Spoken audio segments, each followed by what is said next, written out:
Good afternoon. I am Magali Marlene Mejia, CHCI Public Policy Fellow, presented by Altria. I am delighted to be with you today for the Educating for Equity, Amplifying Representation, and Empowering Change. As a former ESL teacher to migrant kids for LAUSD, majority being Central American like myself, I've had the opportunity to observe how my students were affected by educational gaps that left them behind while they adjusted to a new society and educational system. This affects them beyond the classroom. Not only is this an issue in the Los Angeles Unified School District, it's an issue in almost every district across the nation.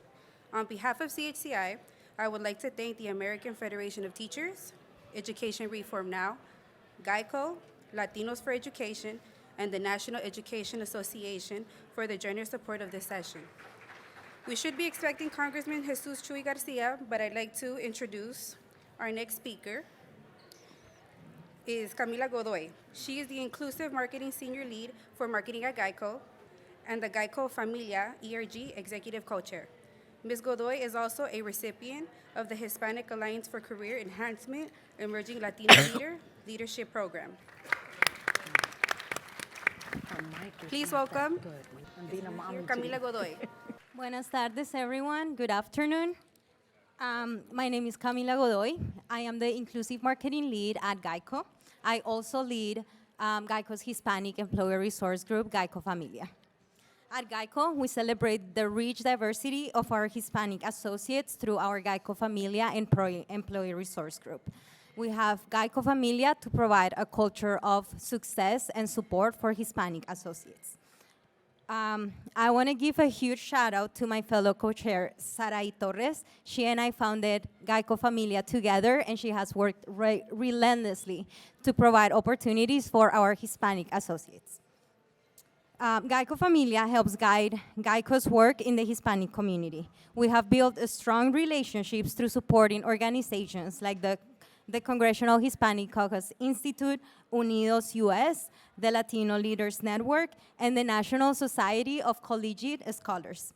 The latter led to the launch of the GEICO Hispanic Changemaker of the Year Scholarship, which will go to high-performing college students. I want to thank CHCI for hosting such a talented group of Hispanic leaders. On behalf of GEICO, we look forward to continuing our work alongside all of you to empower our Hispanic communities across the country. Thank you.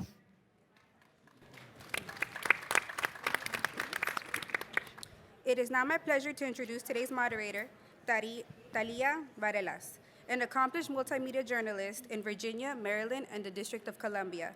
She has helped cover historical events such as Black Lives Matter protests, the 2021 presidential election, the inauguration, and the U.S. Capitol attacks. Please welcome our moderator, Talia Varelas. Thank you so much, everyone. Welcome. Before we get started, I would like to go ahead and introduce our panelists. We have Evelyn de Jesus, Executive Vice President for the American Federation of Teachers. We also have Jorge Elorza, CEO of the Education Reform Now. Becky Pringle, President for the National Education Association. And Amanda Fernandez, CEO and founder of Latinos for Education.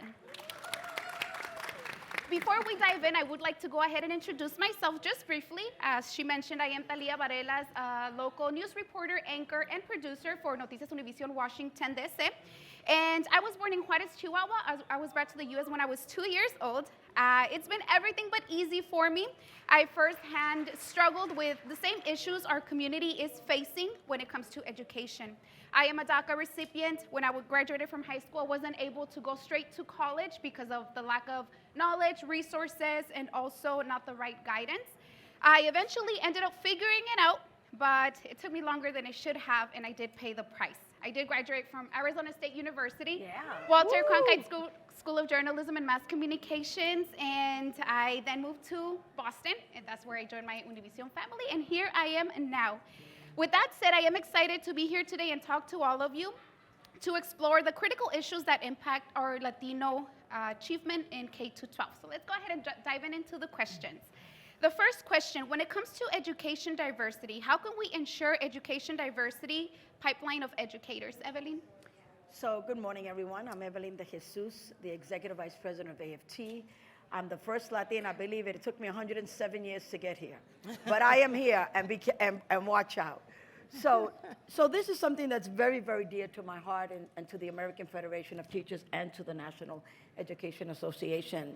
But despite the critical role teachers and paraprofessionals, which some states call them teachers' aid, play in the lives of children, the U.S.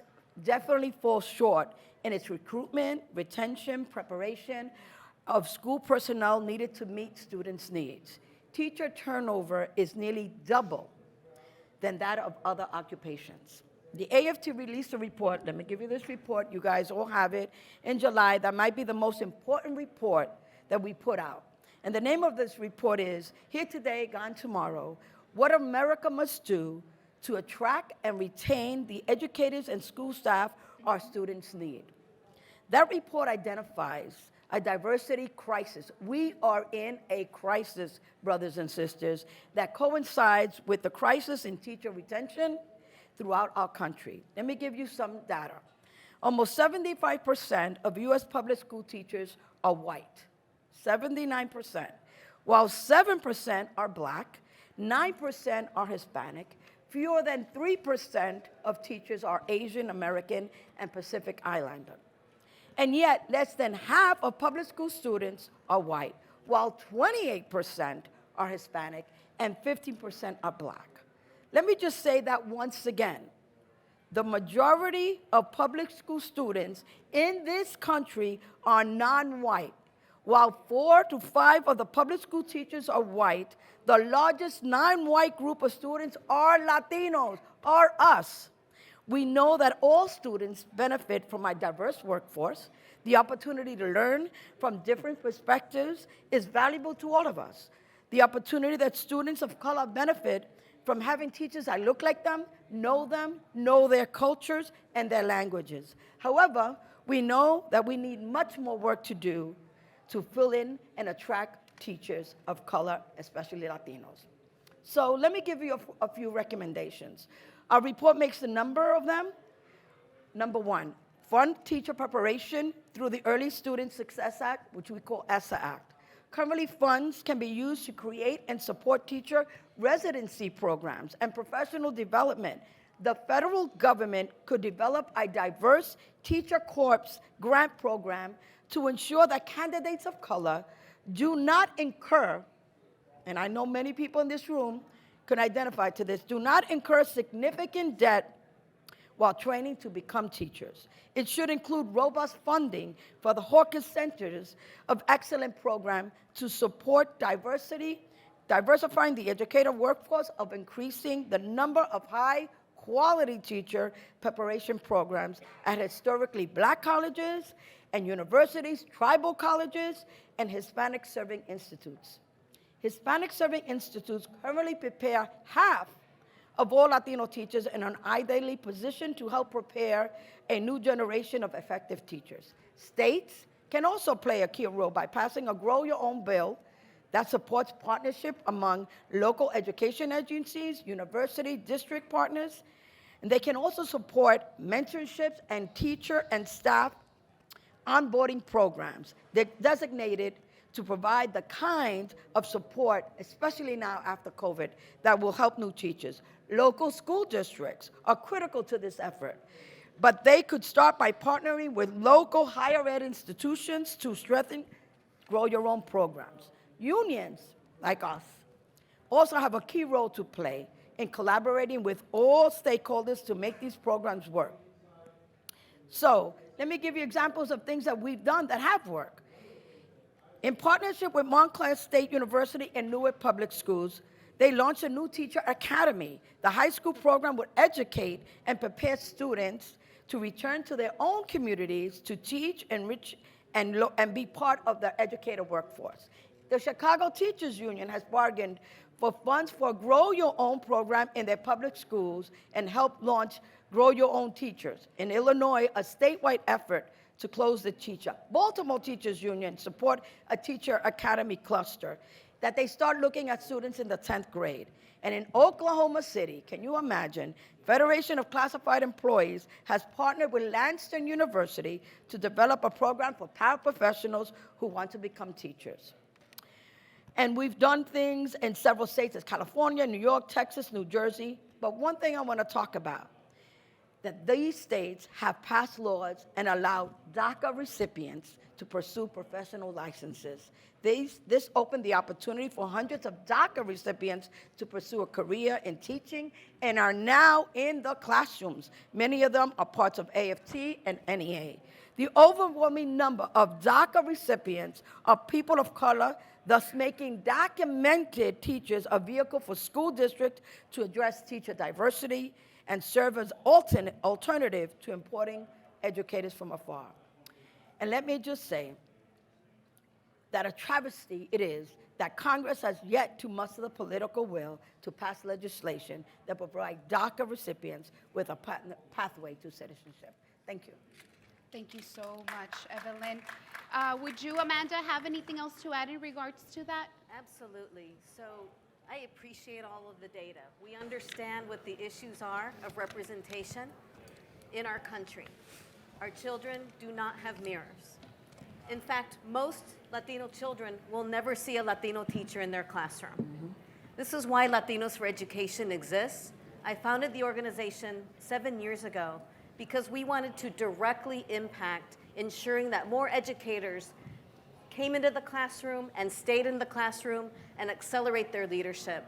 We are doing something specific about it. We provide fellowships, development opportunities, because it's one of the biggest issues that we see in retention.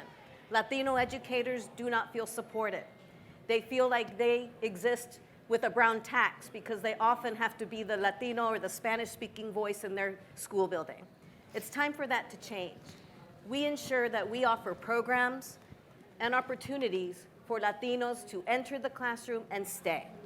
The second really important piece that we need to talk about is policy change. Mm-hmm. We've got a lot we can do on the practice side to support our educators, and it needs to be done in recruiting, retaining, and advancing. On the policy side, we must develop policies that reduce and remove barriers to educational opportunity for Latino students, but also for our educators. So what does that look like? In Massachusetts, we recently created a bill called the Educator Diversity Act. The Educator Diversity Act is designed to remove through policy, significant barriers around licensure, making sure there are alternative paths to licensure, so we are capturing the full breadth of the skills that Latino educators can bring into the classroom. We want to bring data.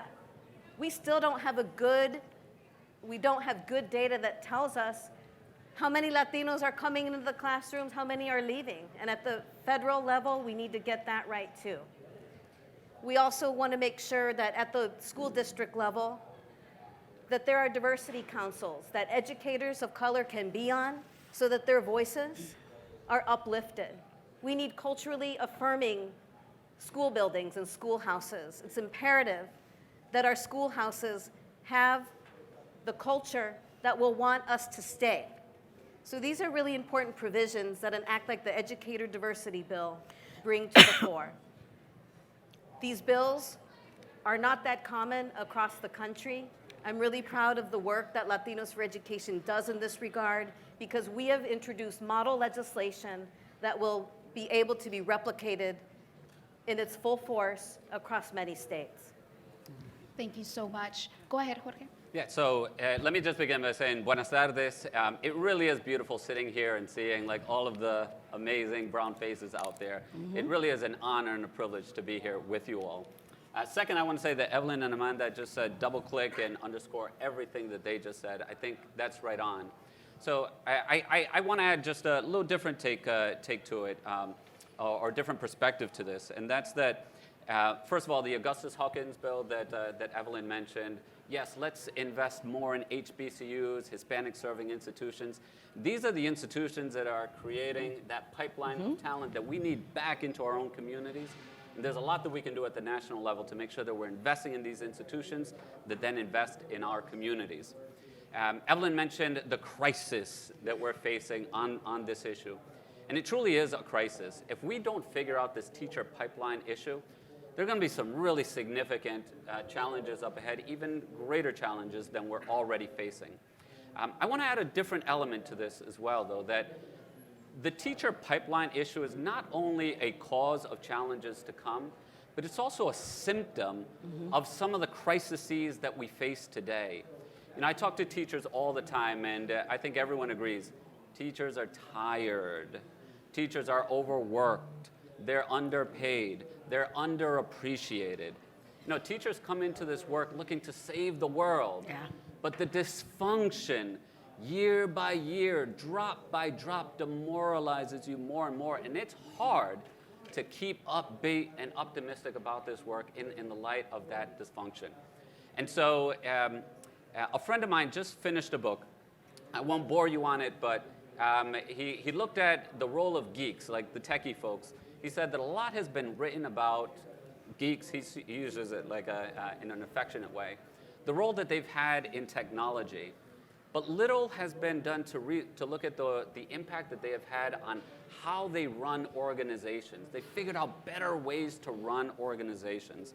And he basically says that organizations, you know, high-functioning, dynamic organizations and systems have four main qualities. The first is speed, fast cycles of iteration, constantly trying new things and learning. Ownership, making sure that people have ownership to make decisions rather than rely on bureaucratic steps of approvals or yes or no goes. Scientific process and a belief in data, making sure you have ready access to data on the fly so you're using it.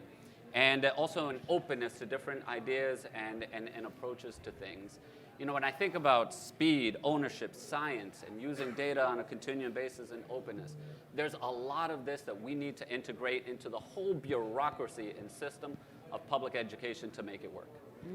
Thank you for that. And would you want to add to that?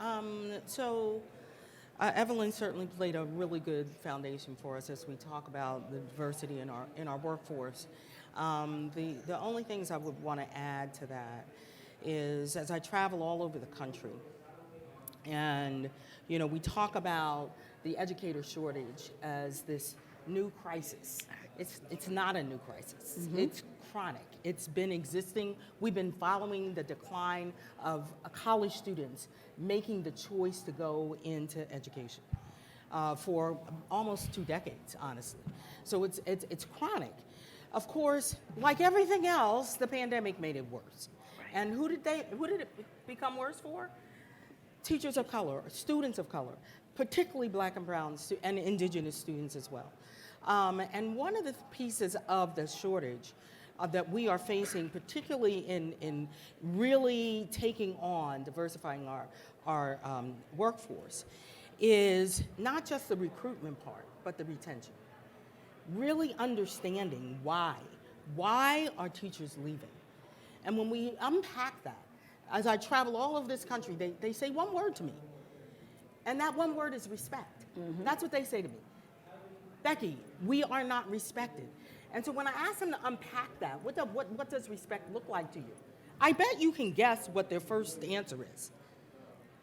Yeah, professional pay. Yeah. They are not being paid in a manner that actually reflects the important work they do. Why that's so important for me to highlight that in the context of the question is because particularly in black and brown communities, the retention of educators is impacted by the reality that they are not making enough money to start a family, to have a house, to continue in the profession they love, because more of our teachers of color come from communities where they have existed in generational poverty, where they don't have that wealth of their family to, first of all, to support them going to school, but if they decide to go into education, they can't stay in education. So we've got to tackle the issue of pay. And we have right now, both in the Congress and in the Senate, teacher pay acts that we certainly encourage you to support. We're both advocating for support of those things. The other thing that we found out is that the decline in student enrollment, college student enrollment, in the profession of education, we knew we had to get ahead of that before then, before they were in college. And so what you're seeing is what NEA has been and not only advocating for, but actually funding are teacher cadet programs. Teacher cadet programs specifically focused on attracting those high school students of color, to not only encourage them to go in the profession of teaching, but partnering particularly with HBCUs and HSIs to actually have them earn credit while they are in high school. So by the time they're in college, they have those college credits. So that helps us in multiple ways. So they are not only starting college with those credits, so it's not costing as much for them to go to school, but they're more likely to stay in the profession because they've had the opportunity to have the mentorship of other educators. So as we think about tackling the issue of teacher retention, actually attracting them to the profession, but mostly of the retention piece, we've got to make sure that we're starting earlier and we are supporting them and making sure they earn professional pay. Thank you for that. And to that point, Mayor Elorza, you were a two-term mayor in a city in which 43% of voters were Hispanic. Based on your experience, what do you see that Hispanic parents, voters want from the education system? Yeah, thank you for the question. So I've been on board as the CEO of Education Reform Now in DFER for about 4 months. Before that, I spent 8 years as the mayor of Providence. And in that role, I oversaw the public schools. And if there are two lessons that I've drawn from it. First of all, we have an absolute crisis on our hands. Like, it can't be overstated. You know, and as an example, in Providence, if you take out one magnet school that we have, it's a test in high school. You have to take a test. All the most prepared kids go there. If you didn't go, or if you don't go to that high school, only 2.4% of all kids in the city of Providence are proficient in math as they're graduating from high school. 2.4%. Now you might say, well, maybe COVID. In 2019, before COVID, it was 2.8%. And if you go back over the decades, it's the same thing over and over and over. You know, folks, this is outrageous. We've allowed this to exist for decades upon decades. And it's not just Providence. It's Providence, it's Baltimore, it's every major urban city in the country. And what we hope to do in my organization is to ensure that we are coming up with policy solutions that work at the intersection of policy and politics that match the scale of urgency and scale of crisis that we're facing. Now, what do? The second thing that I learned through overseeing a school department is that there is no one thing. There is no one idea that's going to revolutionize the whole system. The system is too large, it's too complex, it's too dynamic. But what we do have to do is start to build momentum.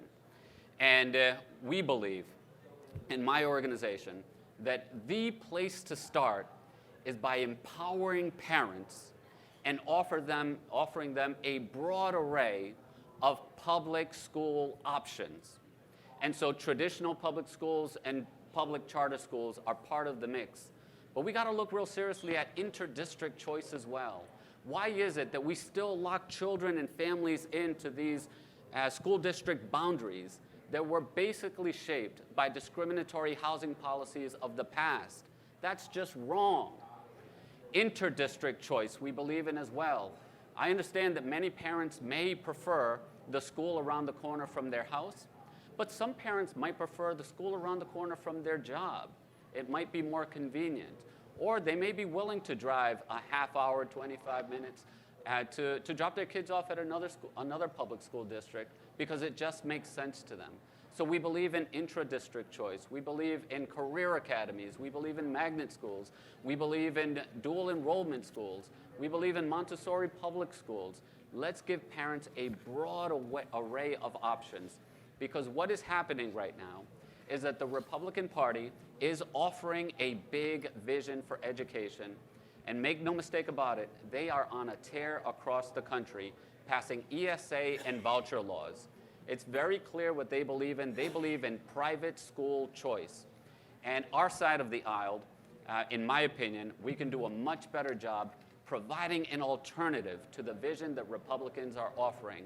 And that's why it's really important for our party to fully embrace choice and options within the public school system and offer a vision that resonates with voters.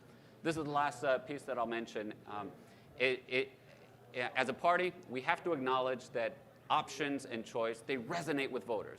This is with Republicans, with independents, and also with Democrats. The stakes could not be higher in this challenge. We've crunched some numbers. So in our polling, 18% of African Americans in Georgia support Republicans or trust Republicans more on education than they do Democrats.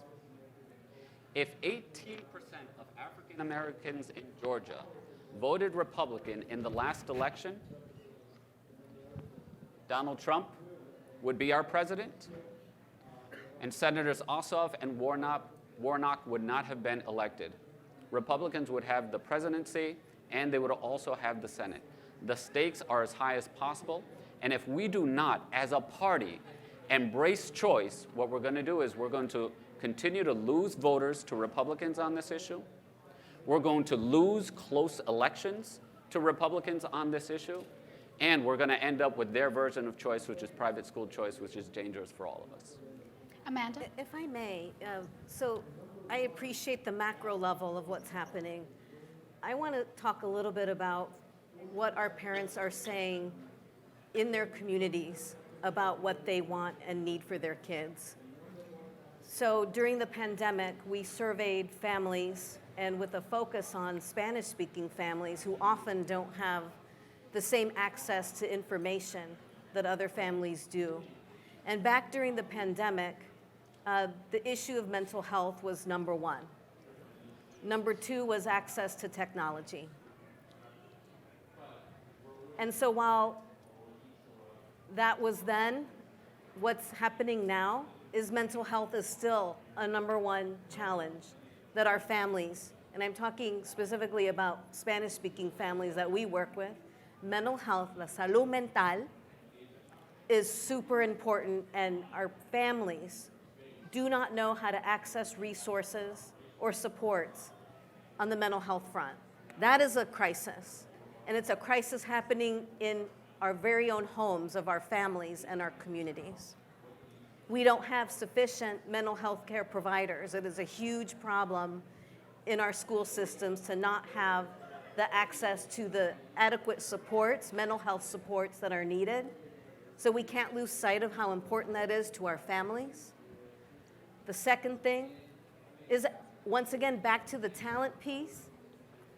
Our families want more bilingual teachers. So we talk about diversifying the educator workforce, but our families want bilingual teachers who affirm the identities of our students, who affirm our families, and can create warm and welcoming environments which are essential to learning for our children of color and Latino children. So it's really important that we put a focus on bilingual teachers. And so we have to segment that differently because we have a huge shortage. So not only are our Latino kids never going to see a Latino teacher, they're never going to see a bilingual teacher if we don't start working on the pipeline. The third is around special education. Our families and our communities, once again, don't have access to the special education information that they need. If any of you have ever dealt with special education, I have done that for my own child.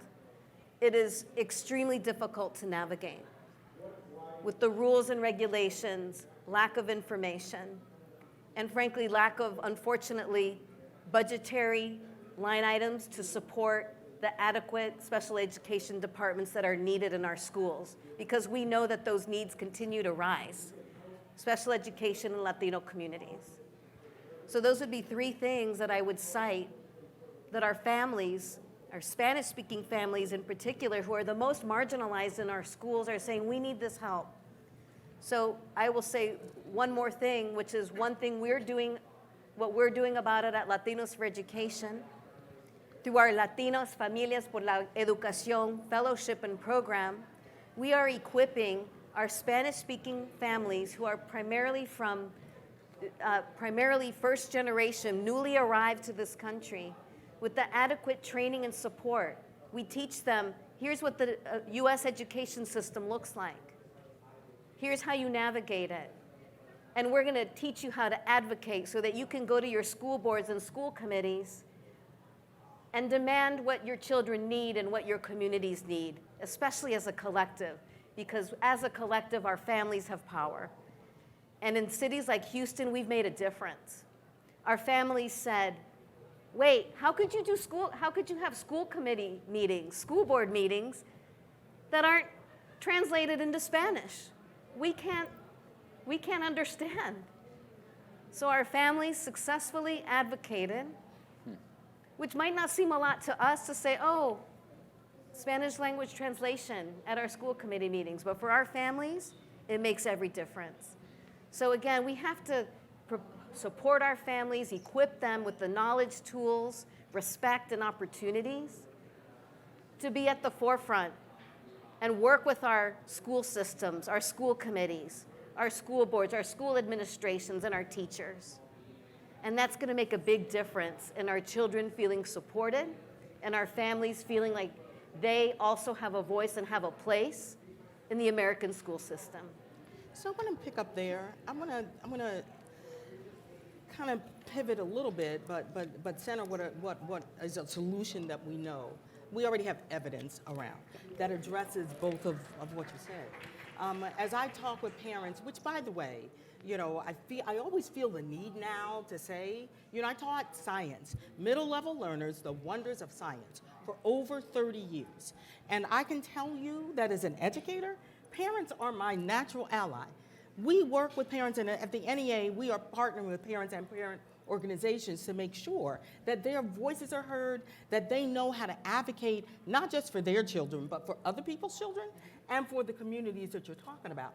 And so what we know to be true is that when we're talking about parents saying what they want for their students, all parents, most parents, want the same thing for their students. So they want to have a high quality public school in their neighborhood. That's what they want. And that's why, it's why we know that community schools are the answer. Now, I'm a big believer in not talking about silver bullets, because there's no such thing. There's no one answer. But community schools brings in all that you just said. It talks about meeting parents and students where they are and actually addressing the issues that they identify, the needs of that school and the needs of the community, where you know that that school is the hub of that community and they are mining those assets. They are mining those assets of that community. So we have the teachers, whether they are certified teachers or they are our students' first teachers, our parents, they are there to help translate. They are there in the schools to help teach educators that are asking to learn more so they can meet the particular needs of their students. So when we think about solutions, when we know that this democracy, the foundation of this democracy is public education, that public education is a common good for us to survive, that 90% of our students are in public schools, we must make sure that those schools in our neighborhoods are working for all of our students. And the pillars of community schools not only addresses the mental health issues of our students and their families, not only make sure that if a student if they can't see, they can't learn. If they're hungry, they can't learn. So they're feeding them, they're making sure they have access to dentists and obstetricians and optometrists. Well, maybe I'm They want to make sure that they have access to all of those things that they need at that school. Because here's the thing. We know that every single social system in this country it compounds on our students, and it impacts whether or not they are able to learn. All of the inequities that we talk about all the time in the public, in education, we know it's not just in education. It's in our housing system. It's in our economic system. It's in the reality that we have too many of our children living in cars and don't have stable housing. When we think about what community schools can do to address that from an asset place, making sure that when we say every student, we actually mean every student has what they need when they need it. That is policy and investments that we have evidence to support the reality that when we say that our students are going to get what they need, they will get it. Evelyn? So how many people, I have a question for the audience, how many people have gone through the public school system? Majority. So I don't want to leave here with gloom and doom. I'll be honest with you. I want to talk about what Jorge talked about the vouchers and all that. So there is an outright campaign on democracy. There's a right-out campaign on privatizing public schools. The Voss, Koch brothers, Waltons. Let's be clear. We are in the fight of our lives. That's right. I want to be clear, but regardless of all that is happening, listen, I have 5 grandchildren, and they're blended. We call them Chiniquas, Chinese, Boricua. We have, all of this, multilingual learners, everything. But I go into the schools as Becky, as Jorge, as my sister in Houston. Everyone is working. They can't work any harder. We have to look, and you have to be the advocates and join us, parents, legislators, congressmen, senators, everyone, mothers, fathers, tíos, abuelas, everyone's got to come out and believe in what we're doing is right. We wouldn't, and no offense, brother, I actually like you very much, but the choice would be only public school choice if they were funding the schools the way they should from the get-go. That's right. So let's be clear. This is a divide and conquer. This is all about NEA, AFT. Let's dismantle the union so people don't have rights. They don't have, and being part of a union just gives you a pathway, at least an arbitrary pathway, that if someone does something to you, you have a right to a day in court or a day to have your voice. We are the solution makers, as my sister taught. We're doing community schools, CTE programs through the CHIPS Act, early childhood, not only early childhood, early child care. Also, community schools, and we're talking about financial literacy for Latino children. How many kids you go into college, you got 7,000 credit cards, because everybody's telling you, you come out, mommy and daddy's not there, let's get a credit card, and you're charging, and tuition. So let's be clear. If we all join together as one group and say, basta ya, no more, fund our schools, do the right things for the schools, let's get everything going on, we won't have a problem. But it's a concerted effort of divide and conquer. And I am with you, brother, on the voucher program. This is a fight that we're gonna, back in the day, you've got to put your war paint on and let's go and get them. And we should be talking to our legislators. You should do Congress people. Let's not fund this. Let's not vote for this, because you are all product of public schools. Were they great? Maybe not. But why weren't they great? Were our parents in the PTA? Listen, I'm your worst nightmare. I'm a informed Latina. I mean, when I go to my grandkids' school, they're scared of me because I know what should be, and I help everyone, as you said, every other child of color and parent of color. So if we unite and we bring solutions and bring parents and bring all of you to the table, we're going to win this fight on democracy, on public schools, on every child has an equal playing field. Thank you. Bien dicho, Evelyn. Es una lucha de todos. De todo. It's a fight for everyone. Well said. What about reclassification tests and requirements? Do you have recommendations on how the school system does meet the requirements or can't meet? So I have my own pet peeve about testing. So you bring a child in from any country and you're testing them in English, right? How are you going to test them in English? They might be brilliant in Spanish and Italian and Russian. So talking about the whole assessment piece on what are we really testing for? Are we testing for English language or are we testing for content? All of that, as my brother talked about, when we looked at data, the data is flawed in many ways. And then how are you going to compare a state like New York that has 1.8 million children, maybe with a smaller state that may have 20,000 or 80,000 children? You're comparing apples to oranges. So when we talk about data, I'm all for data because I'm data-driven instruction and data-driven solution. But we got to make sure that the data is clear, it's pure, and it's correct. Becky, you did describe attacks on public education and inclusion. Can you elaborate a little more on that? So we all know what's happening, and Evelyn certainly laid it out there. We know that, as I said before, public education is the foundation of our democracy. And let's be clear, we are fighting for our democracy in this moment. That's what's happening. That's what's on the line. And my dad was a history teacher, and he tried to make us three girls sit down and listen to him when he would talk about past civilizations, and he would talk about, the need to know your history, all people's history, so you could understand what your moment in this time means, and you can learn from it. Of course, we never wanted to listen to him, but I wish he were here now, as he would have a lot to say about what's happening in this country, from banning books to our fight for the freedom to teach. Who thought we'd be in that fight? The freedom for our kids to learn. I was visiting Florida a couple of months ago, and I met with some students. They were students who were trying to take the AP courses in African American Studies. 2 black students and 1 white student. And, our babies are so brilliant, aren't they?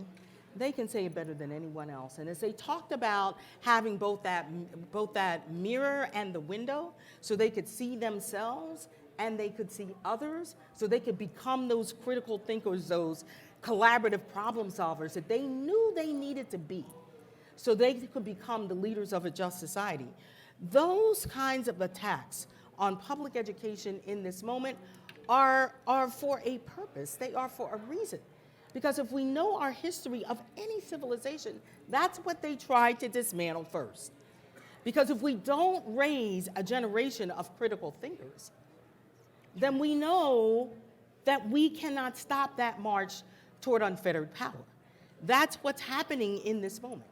Make no mistake.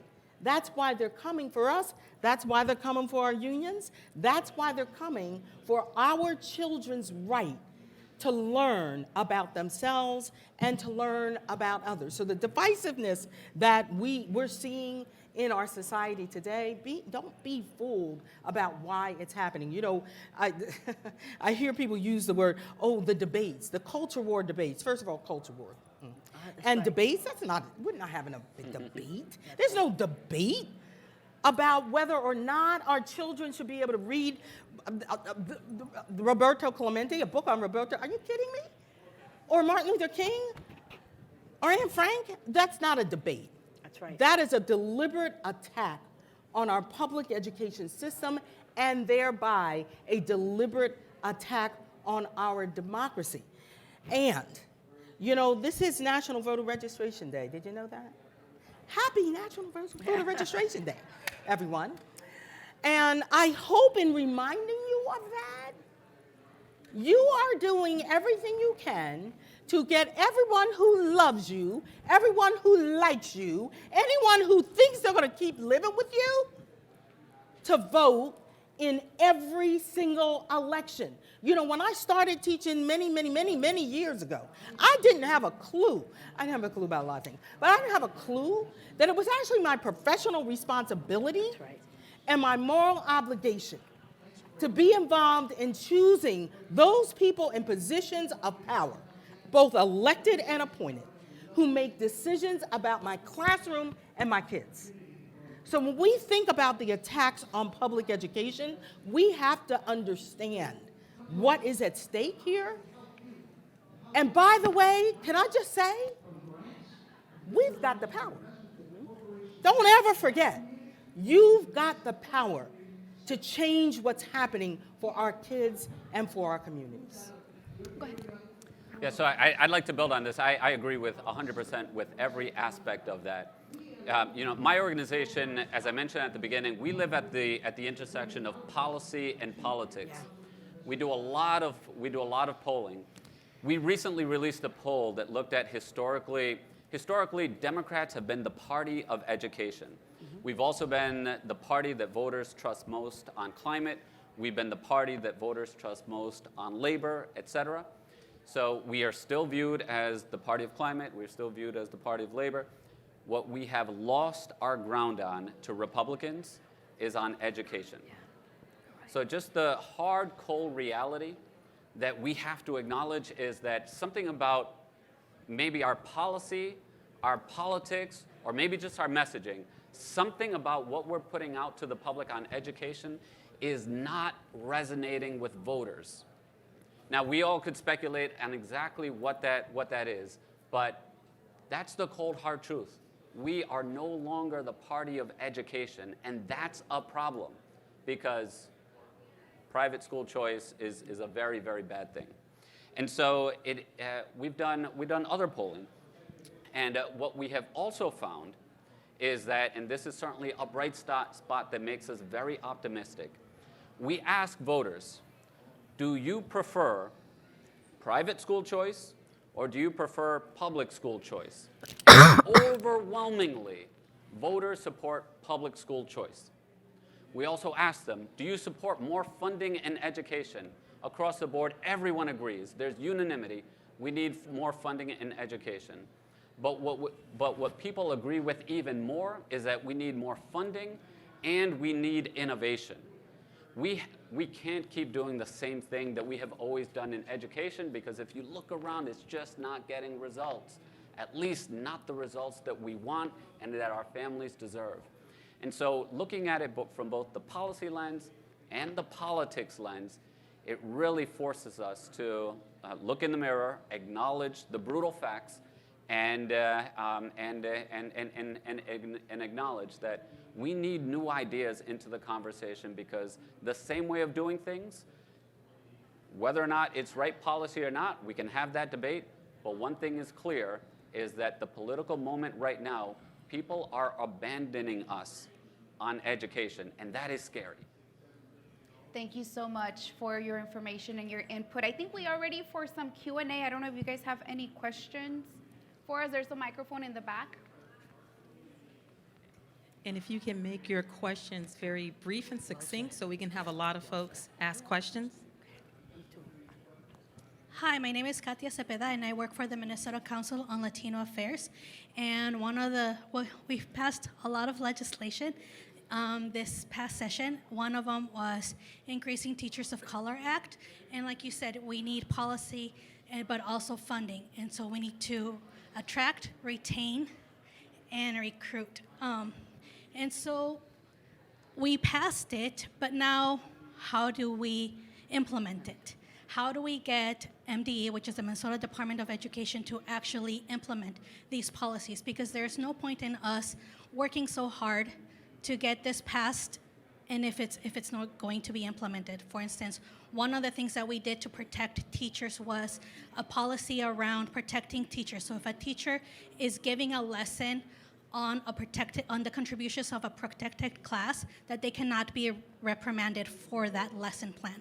One of the other things that we've invested is on Grow Your Own programs. Also, if we want to invest more students in the pipeline, we also invested in that, so that one of the things is that many of our Latino students couldn't afford schooling, and then once they had to do the teaching program where you had to work your full time during that process that they couldn't afford to also get a job. So we invested in that they can do that for free and get some pay. So those are the investments that we've done. But then again, how do we implement those? So the Teachers of Color Act in Minnesota is model legislation for us. We're all looking at you, so do that. We're all looking at you, but you're right. You can't just pass a policy. You have to pass the budgets that support the policy. And so we talk a lot, I just talked about it, didn't I? Elections matter, and we have to elect people who care about our communities and kids and our country. But we have to support and hold accountable those people we elect. So Minnesota's a great example. Work really hard there, right? To elect folks, and we have to hold them accountable to pass budgets that actually fund that legislation. And you've heard that consistently through all the panelists up here, that you have to continue that fight even after the election is over, to invest the money that is required certainly by that act, but invest the money in public education in a way that reflects the legislation that has been passed. And I would say organize. Organize your parents, organize your school boards, because it passed it. So these people work for you. Remember, they work for you. You voted them in. They work for. We forget that. Latinos forget that. I know. Yo no le voy a decir a él nada, but they work for us. So you put them in that job. You got to hold them accountable. Organize. When you organize parents, as Becky said, you can't tell a parent when we're organizing and in my school we're doing this. That legislator can't say that's not happening. So organize your parents, organize your students, your high school students, organize and become one voice. All community-based organizations. Start something, hold them accountable because it's passed, show me the money. I will just say along those lines, just to close this question out, broad coalition building is super important. In our work in passing our Educator Diversity Act, which we're almost there, we have a broad coalition of about 75 education, nonprofits, higher education, and we are knocking on doors every day. We are knocking on the doors of our legislators' offices. During budgetary season, we're making those asks. And you know, it's a continued drumbeat. You have to keep at it nonstop in order for it to not fall off the radar when there are so many competing priorities that these legislators and policymakers have on their plate. So I agree, continue with building that broad coalition to help you get the practice change done and the policy change done. Hi, thank you so much for coming. Hi, Jorge. It's been a minute. My name is Joy Doyle. I am with the Institute of Museums and Library Services. I am their Chief Equity and Inclusion Officer, and I'm also a graduate of Leaders of Color, which is under DFER, and elected Advisory Neighborhood Commissioner here in Washington, D.C. I wanted to talk to you a little bit about the work that we're doing at IMLS. This year, we're really excited. We have funding for, I'm just going to read it here, to provide fellowship and internship to further advance Latino culture and history in the museum and cultural institution spaces. Our libraries and museums are places where we do not have a lot of diversity, and we need more representation. One of the things that we're doing with our Office of Evaluation is that we're launching a huge research project that is looking at child literacy, the future of museums, and equity in grant making for our BIPOC communities, our small rural communities, and our high poverty communities. So in this effort, in our research effort, we are looking to figure out what is the bridge between our libraries and museums and the Latino community? What is it that we need to know? We want to hear from as many people as possible, opinions, thoughts about how we can enhance these opportunities to support our families across our communities and to target things, especially like child literacy, and again, the special education piece, making libraries and museums part of children and families' natural environments.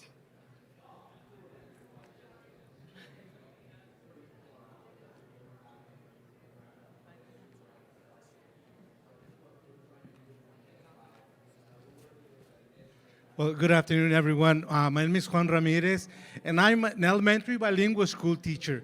And let me tell you, as a teacher, I had to work with those students that come without knowing how to speak English, and I was one of them myself. And I saw the problems that they had. That is not the work that the teachers are not doing, because it seems when I hear that argument, it seems to me like they're thinking that we're doing what was in 1800s, and the teachers are doing the same thing. We're not. Actually, we're keeping up with technology, with the new times, with the media. But the main problem that I saw as a teacher is the problem. One is funding, like it was mentioned. Also, what do we do with the families, with the issues they have at home? When we hear that when they're coming to class, there was like a helicopter all night. They couldn't go to sleep because in the community they live, they're having those problems. Or the families that have it at home. I heard mental issues or mental health is important. What do we do to address that? I think trying to say that, well, the right or the conservatives are saying this. I agree, they are saying that, but I also believe as a teacher, as a member of a union, that we should come together and organize, because all those are lies, and we know that. We know because we've seen what our teachers do, what we all do to make a better society. I lived it. I went through the system. It didn't fail in my case. I became a teacher, and now I'm trying to give back to my community. So I think we all come together, and I'm glad you're here listening to this conversation, because it is so important for our Latinos to stand together and really push back on that idea that we need to change as well and give it up. Well, actually, we need more funding for schools. Thank you very much. Is anyone with a question you want to? I know I got a lot of folks here. This lady had her hand up real quick. Please make your question brief so they can respond. Mayra Alvarado, fifth grade dual language teacher as well in California. So my question is, we recently fought off in my district an effort to do test-based evaluations and merit-based pay. We fought it, thankfully we won. But I was just wondering, from your national perspective, how do these attacks really affect our Latino, Latinx teacher retention? So we know that the assessment system in this country is flawed. That's at best. We know that it was not designed in a way to measure what matters, to particularly focus in on providing those of us in this room who are educators with the information we need to improve our professional practice, to meet the needs of our students. We know it was not designed to take a look at that whole child and make sure that we know what their assets as well as their gaps are. And we, as educators, but as a community, we can come together and we can provide those students with what they need when they need it. And so we must take that on. We must take on that flawed assessment system that was designed to test and punish, blame and shame our students, our educators, to your point about tying it to evaluation, and our communities. Because it's based on that deficit model of our communities and what our students bring to our classrooms. And so at the NEA, we actually work with educators all over the country, with experts in higher ed, and we worked with our civil rights organizations to come up with 5 principles upon which we could base what we are calling authentic assessment systems that measure that whole student and provides us with the information we need as educators. The system needs to make decisions about our system as well. We just convened in May, I believe it was, May of this year. Organizations at the national level, CHCI was one of them that we pulled in to talk about that, because for too long we have believed that if we don't test our kids, they don't matter. And Evelyn spoke earlier about testing students who are still learning English and testing them with the tools we have that does not even begin to get at what it is they know and are able to do.